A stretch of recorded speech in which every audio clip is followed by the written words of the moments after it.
Mahal, ikaw ba yan? Alam kong ikaw yan. Kamusta ka na? Hindi ba't iniwan mo ako para lang sa babaeng mangga na yun? Sana mapatawad mo ako. Nangangaki akong magbabago na bumalik ka lang sa akin. Bakit? Dahil ba pumayat na ako? Ano ka pinagpalang lubos?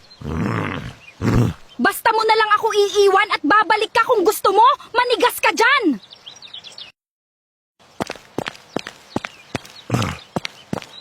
Nakakainis. Ang lakas niya magpakipot. Parang hindi ka umiyak ng sobra nung iniwan kita.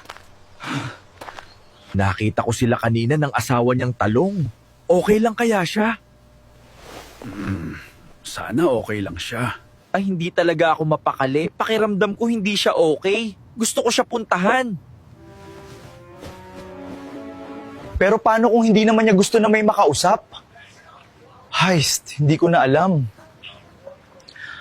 Ganyan ba talaga kayong mga lalaki? Bumabase lang kayo sa panlabas na anyo ng babae? Mahal na mahal nyo pag maganda at sexy, pero pag pumangit at tumaba na, iiwan nyo na. Tulad ni talon nyo, siya ang asawa ko pero siya ang unang humusga at tumalikod sa akin dahil lang tumaba na ako. Tapos ngayon, babalik siya na parang walang nangyari? Huwag naman sana kayong ganyan, boys. May feelings din kami.